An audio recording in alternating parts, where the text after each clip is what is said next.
Check this out. We're off to the library, and a story from our Dr. Jon LaPook. While most libraries prefer that readers use their quiet voices, we just visited a library in Copenhagen where talking is actually encouraged. It's a library where we give out human beings on loan, and they'll be an open book for you and answer any question you have about the topic that they're offering. Ronni Abergel founded the Human Library 26 years ago. To be clear, there are no physical books. The people are called books. All of our books are volunteers. And can you leave the premises with the person? No. You can't. The rules are really simple.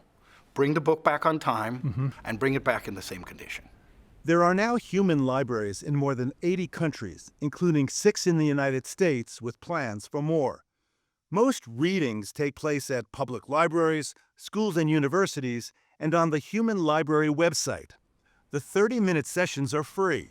The most popular books are typically books on mental health. Schizophrenia, bipolar, autism, anxiety, depression, all of these topics are almost global bestsellers. My goal was to take out 3 books. A lot of people assume that people with schizophrenia are either dangerous or helpless. That is definitely not the case. 33-year-old Christian Sana studied quantum physics in college and was diagnosed with anxiety and schizophrenia 13 years ago. That's when he came to believe he was always being watched and wondered if the world he inhabited was fake. A thought popped into my head. Maybe I'm fake. I might be a robot, and everything I've experienced up until now is just false memories implanted into my head. So, in my psychotic mental state, I reached the conclusion, if I am a robot or a hologram or something, obviously I don't have blood in my veins. I have oil, wires, something. So I go to the kitchen and pull out a knife, and it's worth mentioning at this point, this wasn't a large dramatic suicidal thing. It was 2 very measured, neat cuts. I even disinfected the knife beforehand. I realized, okay, there's a bit of blood there. Cool. Obviously, I am human, and the world around me is fake. Back to that theory. Sana took medication and started therapy, and today is cherishing his family life. Right now, how are you feeling? I'm feeling good. We train every person to be an open book because the methodology is a little unique. This is not about me telling a long story to you. It's about your curiosity guiding the conversation. What do you want to know the most about my topic? The Human Library is supported by private foundations and public donations, and all the volumes, those sharing their life stories, are volunteers. You think that person is so different than you, but within half an hour you think, oh my God, I have a lot of common with that person. 37-year-old Noura Bitar is a political scientist from Syria who came to Denmark with her Danish husband at the age of 20. How well did you speak Danish? Nothing. I didn't speak a word of Danish. That was in March of 2011, when pro-democracy protests against the regime of President Bashar al-Assad led to a violent government crackdown and civil war. Over all these years, how have you been treated? Depends. For some people, I am the refugee. And I think I accepted that. Most of the people, especially in Copenhagen, were open about me.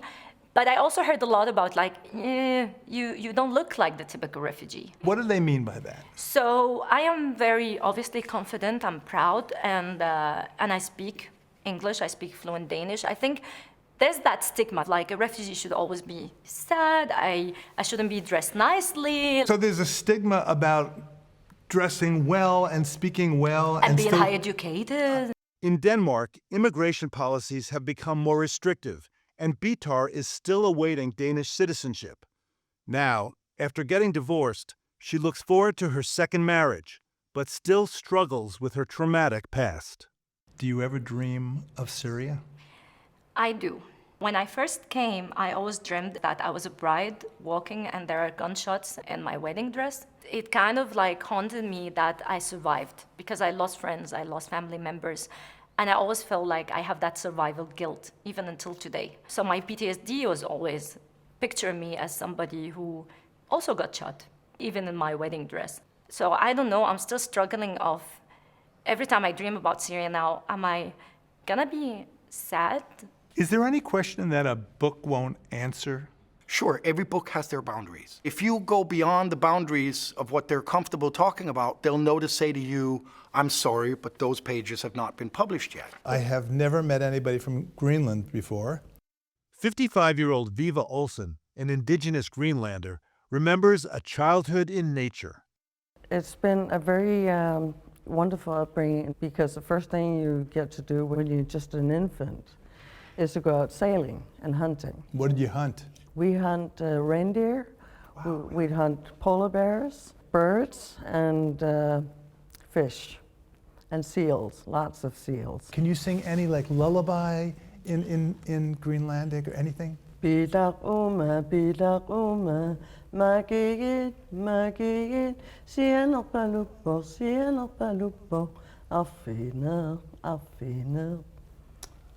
That's Brother Jack. Frere Jacques. She had no trouble moving to Denmark in 2009, as Greenland is a self-governing territory that's part of Denmark. Today, Olsen is an aide to patients in psychiatric units.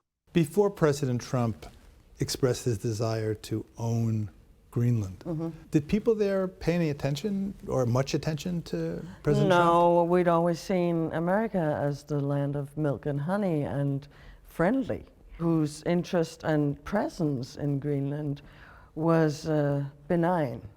Olsen has happy memories of American soldiers stationed in her native country. They were well loved.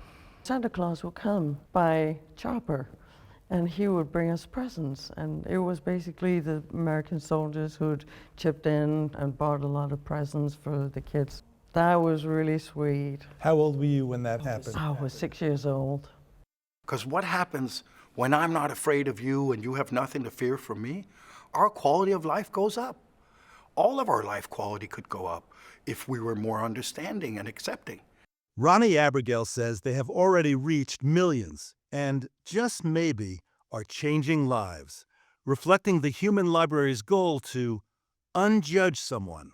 We don't have to be best friends, all of us here, but we need to try and understand each other.